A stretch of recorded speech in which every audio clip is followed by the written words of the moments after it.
जो गाड़ी को 200 की स्पीड से चला रहा हो और एकाएक यदि ब्रेक लगाने की कोशिश करे तो बताओ गाड़ी कितनी बार पलटेगी? आ गया समझ में?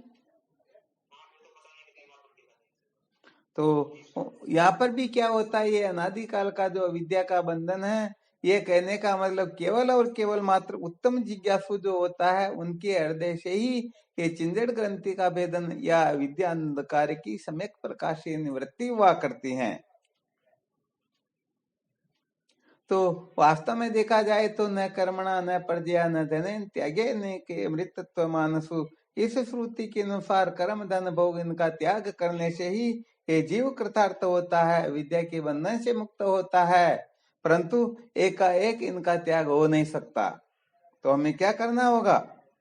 सर्वप्रथम हमें कर्मों को चित्त की शुद्धि के लिए स्वीकार करना। थोड़ा अच्छी तरह से ध्यान देकर सुनना, बहुत अच्छी तरह से यहाँ सूक्ष्म दृष्टि से विचार करोगे तभी बात समझ में आएगी, वरना सच्ची बात है जीवन भर हम इस कर्म के कीचड़ में पड़े रह जाएंगे, जन्मेंगे मरेंगे परंतु इनका पीछा कभी छोड़ेंगे नहीं, इनको छोड़ना चाहेंगे नहीं। क्या बताया? केवल मात्र कर्मों को चित्त की शुद्धि के लिए ही स्वीकार करना चाहिए, वरना हाँ वस्तु सिद्धि विचारेण न क्वचित कर्म कोटि भी, पामतीकार वाचस्पति मिश्र का कथन है, वस्तु की सिद्धि केवल और केवल मात्र विचार से होती है, करोड़ों कर्मों से कदापि नहीं। तो वास्तव में देखा जाए तो कर्म का कोई महत्व नहीं होता है कर्म से, क्योंकि कर्म प्रमाण विभाग नहीं होता है, ये निर्माण विभाग होता है। यहाँ पर परमात्मा को बनाना नहीं है, जो बनी बनाई वस्तु है उसका साक्षात्कार करना है। आ गया समझ में? तो कहने का मतलब ये कर्म जो होता है ये निर्माण विभाग होता है और ज्ञान जो है वह प्रमाण विभाग हुआ करता है। तो मैं तो अपने को प्रमाण विभाग को ही देना है, परंतु जब तक ज्ञान का ऐसे ठीक तरह से समझ में न आए अथवा नहीं आ रहा हो, हम इसके योग्य नहीं हो, तो इसके लिए ही कर्मों का शोधन करना होता है, क्योंकि कर्मों के शोधन करने से अंतःकरण की शुद्धि होती है, और अंतःकरण की शुद्धि होने पर क्या होता है?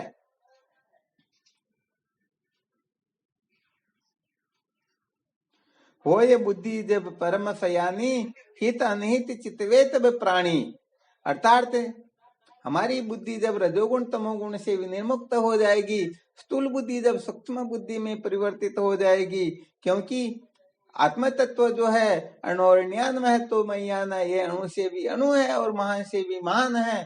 तो ऐसे अणु से अणु जो परम तत्व है उस तत्व का साक्षात्कार करने के लिए बुद्धि को भी उस सकल फुरत की होने के लिए सूक्ष्म होना होगा, और ये सूक्ष्म तभी हो सकती है जब इसमें से रजोगुण तमोगुण विशेष रूप से निकल जाए। तो अच्छी तरह से शायद आप लोगों को समझ में आ गया होगा, ये कर्म धन भोग आदि जो है ये केवल मात्र शास्त्रोक्त रीति से सेवन करने से, निष्काम भाव आदि से इनका सेवन करने से ये अंतःकरण के मल विक्षेप दोषों को निवृत्त कर देती हैं, वरना इनका वास्तव में कोई उपयोग होता ही नहीं। वैसे देखा जाए तो ये बात साधकों के समझ में आती नहीं। वास्तव में देखा जाए तो ये चित्त जो होता है ये जन्मजात शुद्ध ही होता है, कभी अशुद्ध हुआ ही नहीं। परंतु होता क्या है कि जब तक कुछ ना कुछ कर ले तब तक इनका आग्रह निकलता ही नहीं, क्योंकि ये जीव अनादिकाल से विद्या के चक्कर में बेचारे ऐसे पड़े हुए हैं, सोचते हैं कि हम कुछ ना कुछ करेंगे तभी परमात्मा की प्राप्ति होगी, जबकि सत्य बात तो ये है, ये करने के चक्कर में भले करोड़ कल्प तक कोई क्यों न पड़ा रहे, फिर भी कहने का मतलब ये विद्या के बंधन से मुक्त नहीं हो सकता। अविद्या और बढ़ेगी और बढ़ेगी और बढ़ेगी, और वही अपने को जन्म मृत्यु की श्रृंखला में भटकाती रहेगी। आ गया समझ में? जैसे रस्सी में किसी को सर्प की भ्रांति हो रही हो, तो वहां पर प्रकाश न करके कोई डंडा लेने के लिए दौड़े और कोई तंत्र मंत्र वालों को बुलाए, कोई बंदूक के लिए दौड़े, कोई ध्यान रखने के लिए कहे, तो बताओ सर्प की भ्रांति और ज्यादा कुटस्थ होगी या सर्प की भ्रांति निवृत्त होगी? हाँ, जितना जितना हम कहने का मतलब कुछ न कुछ करेंगे, तब तक सर्प की भ्रांति और दृढ़ ही होगी। और यदि प्रकाश कर ले तो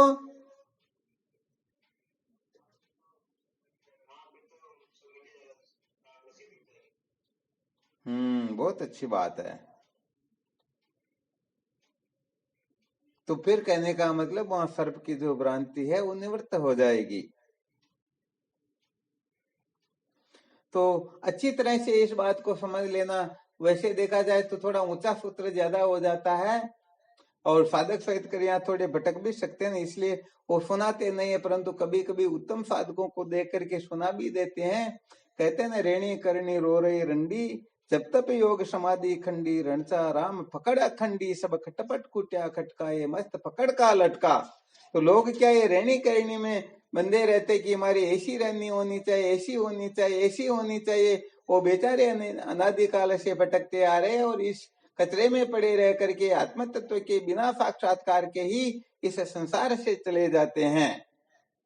तो वास्तव में महत्व जो होता है केवल और केवल मात्र ज्ञान का होता है, और किसी का महत्व होता ही नहीं। और वैसे देखा जाए तो जब तक ये जागृत प्रपंच दिखाई देता है, जब तक ये संसार होता है, तब तक ही कहने का मतलब मान अपमान का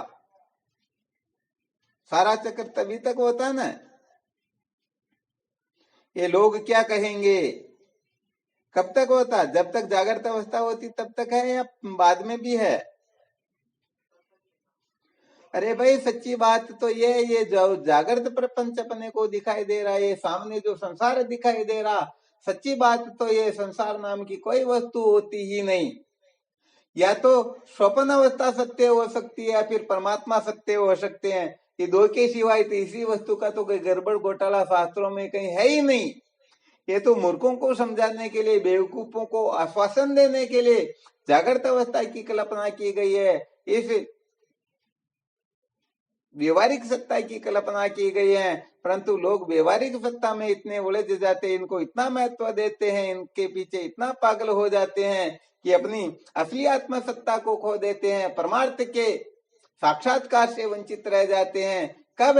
केवल और केवल मात्र इस न होते हुए जगत प्रपंच को जो महत्व दे देते हैं, वे वास्तव में ऐसे दीनहीन होकर के जन्म मृत्यु की श्रृंखला में भटकते ही रहते हैं। ये विशेष बात है। तो शायद आप लोगों के थोड़ा बहुत समझ में आ गया होगा। महत्व जो होता है केवल और केवल मात्र ब्रह्म विद्या का होता है, क्योंकि ब्रह्म विद्या एक ऐसी वस्तु है कि भले ही इस सृष्टि में जितना पाप हो रहा है, इतना पाप किसी एक व्यक्ति ने कर लिया हो, यदि वह मुक्ति चाहता तो उसे भी ज्ञान की शरण लेनी होगी, क्योंकि ज्ञान के द्वारा वह समस्त पापों से मुक्त हो सकता है। बाकी अनेक अन्य अन्य जो साधन है, वो कहने का मतलब अपने को पापी पुण्यात्मा ही बनाएंगे, जन्म मृत्यु की श्रृंखला से मुक्त नहीं कर पाएंगे। तो बताओ, महत्व कर्म का हुआ या ज्ञान का हुआ? हाँ, बिल्कुल सत्य बात। महत्व केवल ज्ञान का होता है। तो कुल मिलाकर के हमें आदर केवल ज्ञान को देना है। ज्ञान का रहस्य समझ में नहीं आ रहा तो फिर कर्मों को महत्व दे करके शास्त्रोक्त रीति से हमको करना, ताकि उस कर्मों से हमको वैराग्य हो जाएगा। जैसे किसी वस्तु का बार बार चिंतन चलता हो, बार बार चिंतन चलता हो, और फिर उस वस्तु को खा पी करके देख ले तो बताओ, फिर पता चल जाएगा ना, अरे भाई इतनी सी बात है, हमें इसके पीछे पागल नहीं होना है। तो ये कर्म भी एक ऐसा ही होता है कि केवल इसको देख करके पता कर लेना चाहिए कि कर्म जो है कर्तापने का बाध नहीं कर सकता है। चाहे कोई क्यों ना हो, बड़े से बड़ा धर्मात्मा भक्त या कोई क्यों ना हो, कुछ न कुछ करेगा तो कर्तापने का अभिमान निश्चित रूप से उसके हाथ लगेगा ही लगेगा। वह कभी भी कर्तापन के बंधन से मुक्त नहीं हो सकता। कर्तृत्व भोक्तृत्व पने से मुक्त होने वाला केवल तत्वज्ञानी ही होता है, बाकी किसी के वश की बात ही नहीं है। इसीलिए तत्वज्ञानी के लिए बता दिया कि वह समस्त विश्वों को मार करके भी यशे न हम कर दो भाव बुद्धि यशे न लिप्यते अथवापि से ये मामलों का न अंत्य न निबध्यते। सारे संसार को मार करके भी न तो मारता है और न पाप से बंधता है, क्योंकि तत्ववेता महापुरुषों की दृष्टि में जागृत प्रपंच बंध्या पुत्र के समान है।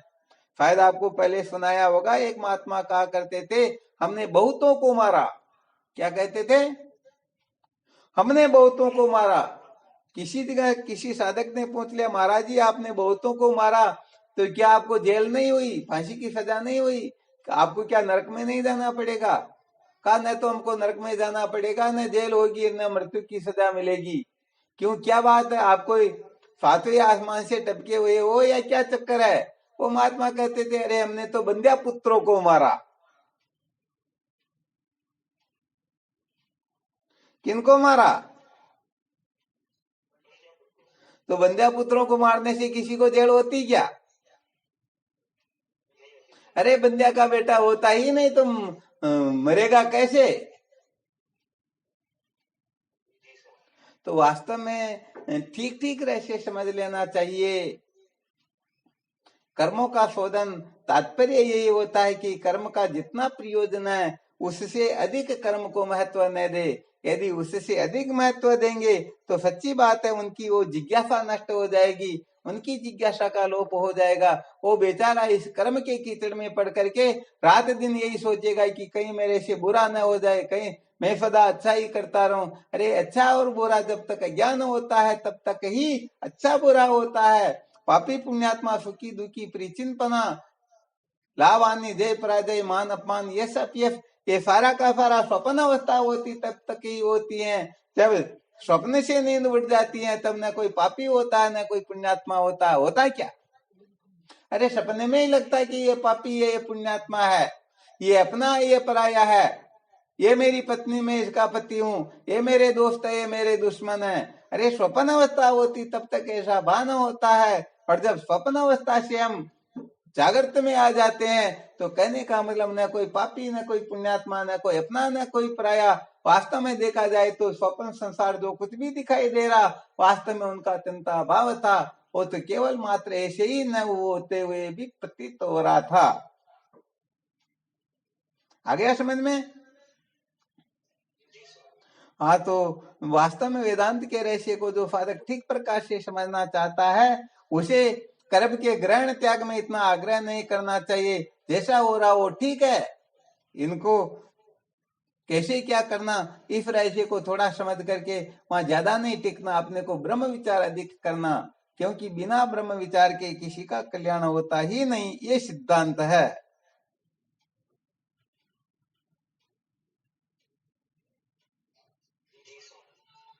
तो ठीक है, भूख लग रही किसी को तो भोजन तो करना, परंतु बताओ भोजन को फिर भूख निवृत्त होने के बाद में गले के लटका लेंगे क्या?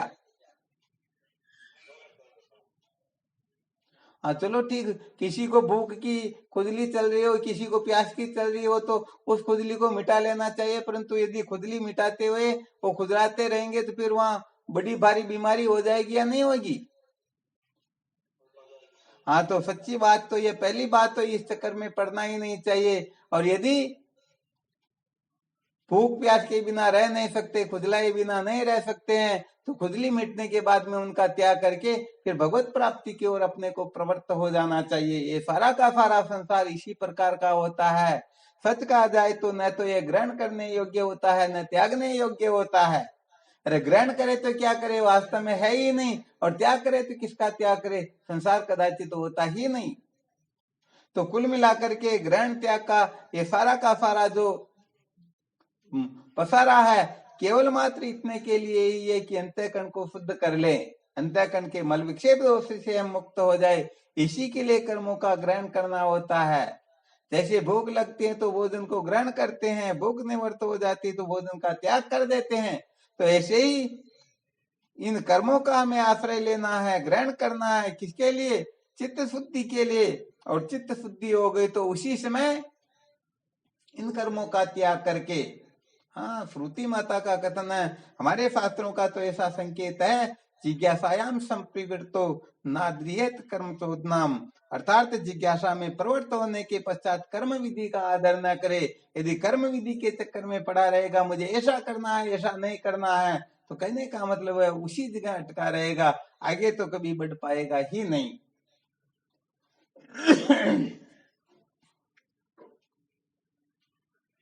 अच्छा, अभी जो सुनाया इसमें किसी को शंका हो तो देख लो, क्योंकि आज थोड़ी ये ऊंची कक्षा हो गई। इतने दिन तो यही सुना रहे, अब भी यही सुनाएंगे, परंतु फिर भी थोड़ा मूल मंत्र बता देते हैं ताकि साधक इस जगह कुटस्थ रहे। जो बाकी सुना रहे वो सब कतरा, उसके तरफ ज्यादा ध्यान नहीं देना। जिनको संसार से डर लगता हो, संसार को बनाए रखना चाहते हो, संसार में मान बढ़ाई चाहते हो, वो भले ध्यान रख लेना। परंतु जिनको संसार की कोई परवाह नहीं है, जो सचमुच में आत्मा सत्य का साक्षात्कार करना चाहते हैं, उनको तो साधन सहित कर्मों का त्याग कर देना चाहिए। कब तक इस कतरे में पड़े रहेंगे, कब तक इनको महत्व देंगे? क्योंकि इससे जिज्ञासा की न पूर्ति होती है न निवृत्ति होती है। वास्तव में अविद्या के बंधन से छुटकारा कर्म से होता नहीं।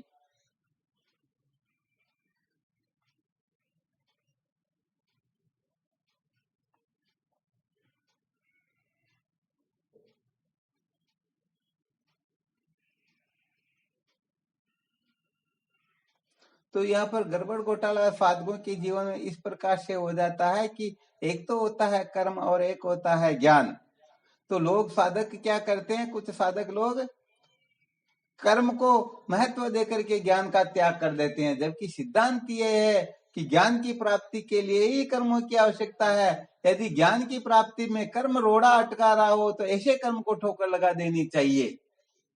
आ रहा समझ में? बड़ा विलक्षण सूत्र है ये।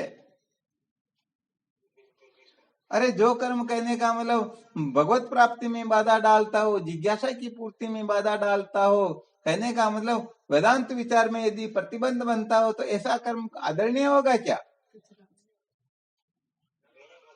हाँ, फिर यहाँ तो कहने का मतलब इसीलिए फिर विहित कर्म का भी त्याग करना होता है, क्योंकि ये विहित कर्म भी कहने का मतलब अविद्या के बंधन से मुक्त नहीं कर सकता है।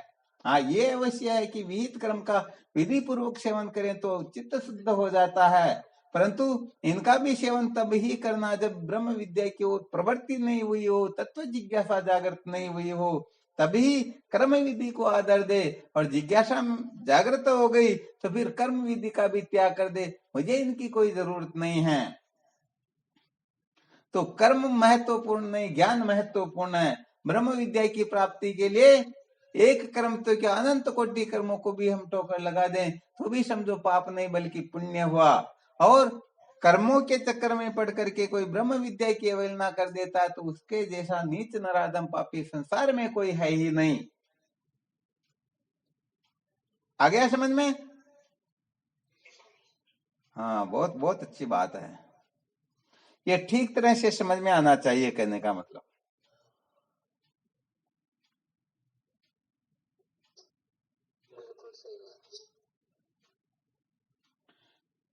तो क्या होता है कि वैसे देखा जाए तो जीवन में आग्रह होना चाहिए कि मुझे ऐसा करना, ऐसा नहीं करना, परंतु इतना आग्रह नहीं होना चाहिए कि हम ब्रह्म विद्या से वंचित रह जाए। आ रहा ना समझ में? बड़ा महत्वपूर्ण सूत्र है, बड़ा महत्वपूर्ण संकेत है। साधक लोग इस जगह पर समझते ही नहीं है। वो कहने का मतलब कचरे में ऐसे अटके रहते हैं जैसे इसी से इनकी जय जयकार होगी, इसी से इनका कल्याण होगा, इसी से ये कृतार्थ होंगे। जबकि सच्ची बात है, कल्प कल्पांतर तक शास्त्र की मर्यादा में रह करके कर्म करते रहो, फिर भी अविद्या के बंधन से छुटकारा प्राप्त नहीं होता है। यदि छुटकारा चाहते हो तो केवल और केवल मात्र ज्ञान व गुरुदेव को महत्व देना होगा, ब्रह्म विद्या को महत्व देना होगा। वेदांत विचार ही जीवन का सार है। इसीलिए कहा गया है, असुप्ते रामर्ते कालम नयद वेदांत चिंतिया। जागने से लेकर के सोने तक, जन्म से लेकर के मृत्यु तक केवल और केवल मात्र ब्रह्म विद्या का ही, वेदांत का ही विचार करे, ये जीवन का सार है।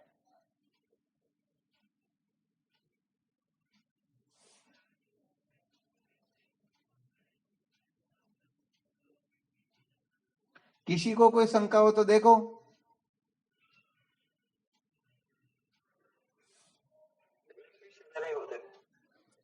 शंका नहीं है ना? बहुत धन्यवाद, बहुत अच्छी बात है।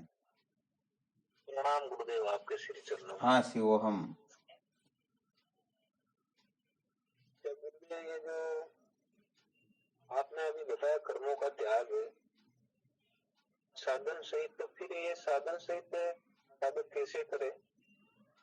हाँ, वैसे देखा जाए तो साधन सहित कर्मों का त्याग करने के लिए थोड़ा विशेष पावर चाहिए। साधन सहित देखो, इसमें जैसे फट संपत्ति में जो आता ना वर्णन, उपरामता के जो लक्षण बताए गए ना, उसमें बताया गया है साधन सहित कर्म सब त्यागे, लकी विशेषम विषयंते भागे, दृग नारी लकी वे जिए गलाना, ये लक्षण उपराम बखाना, ये लक्षण उपरामता के है। तो कर्म करने के जितने भी साधन है, उन साधनों का जब तक हम त्याग नहीं करेंगे तब तक कर्मों का त्याग नहीं हो सकता। ये थोड़ी विशेष और सूक्ष्म बात है। जैसे समझो कोई बंदूक 24 घंटे अपने पास में रखता है और उसको कहे अरे भाई तो ये साथ क्यों रखता है, तो वो कहता मैं किसी को मारता थोड़ी हूँ, चलाता थोड़ी हूँ, मैं तो बस ऐसे ही मेरी शौक है।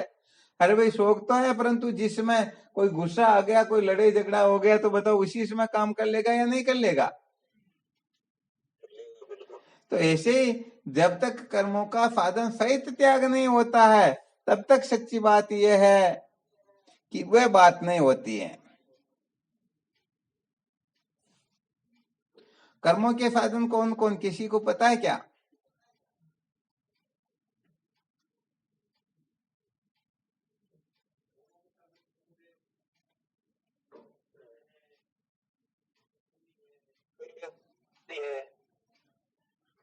वापस बोलो। स्त्री है, ये कर्मों के साधन ही ठहर सकते। दो ही हुए, और भी चाहिए, विशेष चीज छूट रही भी तो।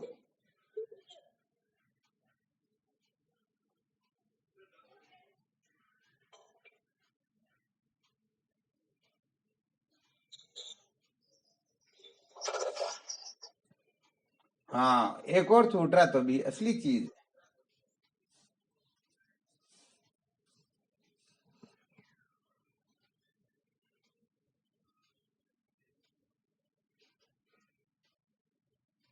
आवाज आ रही है?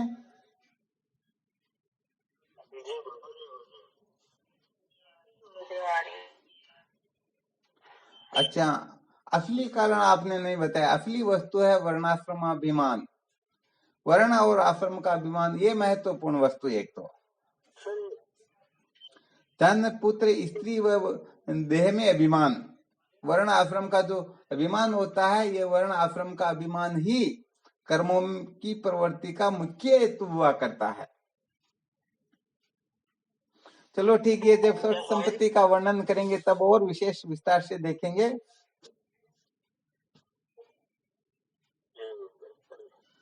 परंतु कहने का मतलब जब तक कर्मों का साधन सहित त्याग नहीं होता है तब तक समझना चाहिए कि अभी तक कर्मों का त्याग हुआ ही नहीं।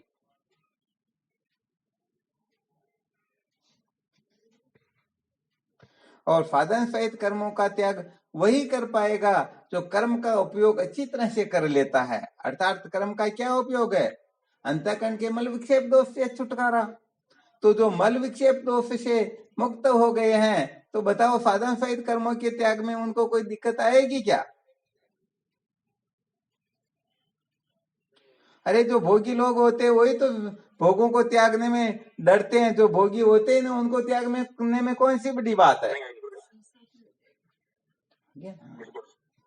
हाँ, तो ये विशेष बात, क्योंकि जब मल विक्षेप दोष निवृत्त हो गया, अरे वो ये बुद्धि जब परम सयानी हित अनित चितवे तब प्राणी, जब बुद्धि निर्मल हो गई, बुद्धि में से ये जितने भी रजोगुण तमोगुण के सारे के सारे निकल गए, ये सारा का सारा कचरा निकल गया, तो बताओ उनकी भोगों की ओर प्रवृत्ति होगी या भगवान की ओर होगी?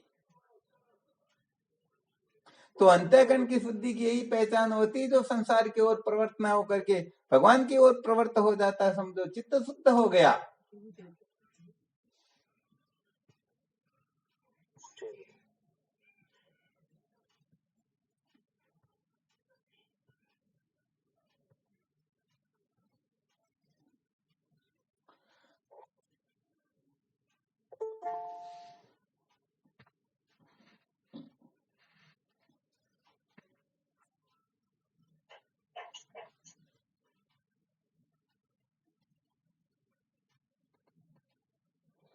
अरे बहुत लेट जुड़ रहे हैं, मीनाक्षी जी भी बहुत लेट जुड़ रहे हैं, रूप सिंह जी भी लेट जुड़ रहे हैं, जबकि सत्संग तो 8 बजे से चल रही है। अभी तो सत्संग का टाइम ही हो गया पूरा होने का। अच्छा, टाइम टेबल चेंज कर दिया गया, सबको ध्यान रखना, 8 बजे से सत्संग चालू हो जाती है।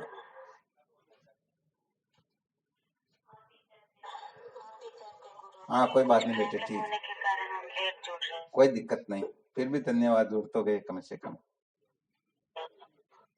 हाँ फिर भी क्या है कि ध्यान नहीं हो तो कम से कम ध्यान तो आ ही जाए।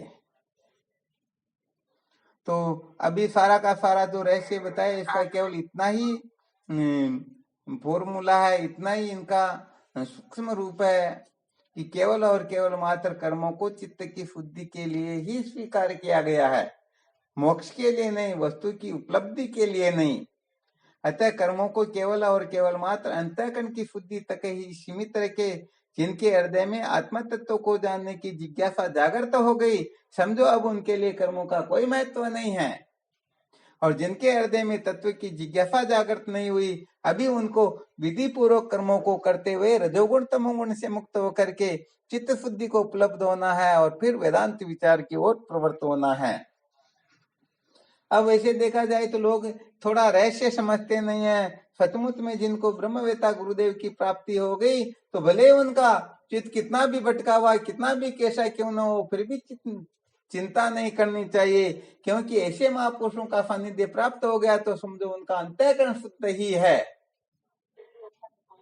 आ गया समझ में? हाँ ये थोड़ी विशेष बात है। तो कहने का मतलब जिनको वास्तव में वेदांत विचार की ओर जिनकी प्रवृत्ति नहीं हुई, वेदांत को जो महत्व नहीं देते हैं, ज्ञान को जो कतरा समझते हैं, ब्रह्मवेता गुरुदेव को कहने का मतलब जूते चप्पल के समान समझते हैं, उनको अभी तक कर्मों के चक्कर में पड़ करके बहुत दिनों तक जूते चप्पल खाना होगा, पता नहीं कितने जन्मों तक, कितने कल्पांतर तक। परंतु जिनकी ज्ञान व गुरुदेव में निष्ठा हो गई, महत्व बुद्धि हो गई है, अब वो कर्म के अधिकारी नहीं है। ठीक है जीविकोपार्जन के लिए कर रहे हैं तो कर रहे हैं, परंतु उनका कोई औचित्य नहीं होता है। इसलिए उनको तो वेदांत विचार को ही महत्व देना है। और यदि सामने कोई साधक आए, उनकी जिज्ञासा जागृत नहीं हुई तो उनको कर्म का उपदेश करे, जिज्ञासा जागृत हुई तो कर्म त्याग का महत्व बताते हुए वेदांत विचार की ओर, विवेकादि साधनों से संपन्न होने की ओर इशारा करे। ये उत्तम साधकों का, संतों का थोड़ा कर्तव्य हुआ करता है।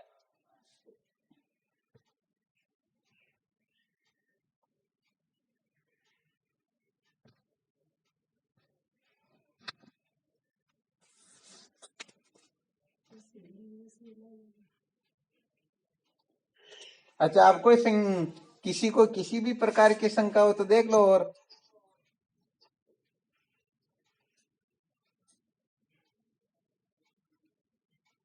यदि वेदांत में, ब्रह्म विद्या में, गुरुदेव में श्रद्धा पक्की हो गई, महत्व बुद्धि हो गई, तो समझ लेना चाहिए उनका सारा का सारा जितने भी कर्म उपासना का जो फल है उनको प्राप्त हो गया।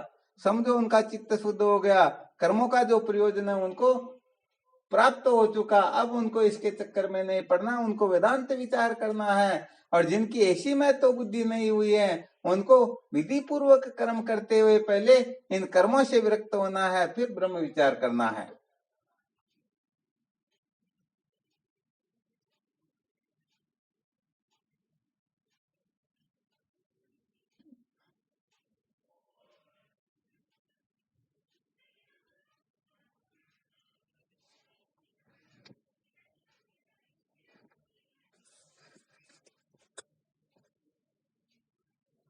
देख लो अब कोई शंका हो तो और सुनो, वरना जो है सुना उसका मनन निध्यासन करो।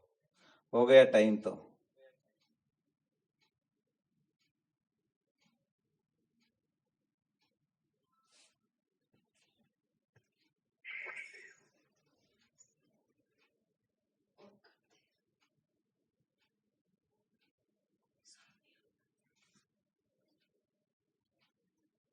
किसी को कोई शंका नहीं?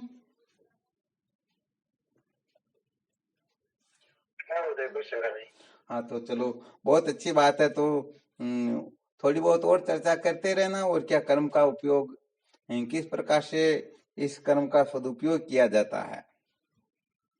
वैसे देखा जाए तो आज थोड़ा ऊंचा विषय सुना दिया, कल सूत्र बताएंगे कि इस प्रकार की समझ यदि किसी में जागृत हो गई तो समझो वह कर्म का उपयोग कर रहा है। वैसे आप सब लोगों को पता, ज्यादा सुनाने की आवश्यकता ही नहीं है। यदि कोई विहित कर्म कर रहा है, कौन सा कर्म कर रहा है?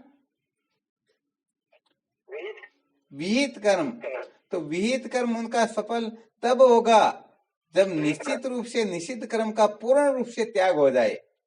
निषिद्ध कर्म का पूर्ण रूप से त्याग हो जाने के बाद यदि कोई विहित कर्म का त्याग कर दे तो कोई पाप नहीं बल्कि पुण्य हो जाएगा। और सच्ची बात तो यह, निषिद्ध कर्म का त्याग होने के पश्चात विहित कर्म का त्याग नहीं करता तो उनके जैसा मूर्ख भी कोई है नहीं। आ गया समझ में?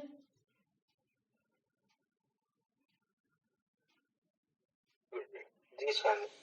और चलो, बहुत अच्छी बात। यहाँ पर चिंतन मनन करते रहना, अपने अपने अधिकारों के अनुसार साधन भजन करते रहो। मैं तो केवल अपने को ब्रह्म विद्या को देना, वेदांत विचार ही जीवन का सार है। वेदांत विचार के सिवा सब कचरा है। इसलिए कर्म करो, उपासना करो, ध्यान भक्ति उपासना तुम्हारी मर्जी आए जो करो। फिर भी कहने का मतलब इनको इतना महत्व नहीं देना है जितना महत्व ब्रह्म विद्या को देते हैं।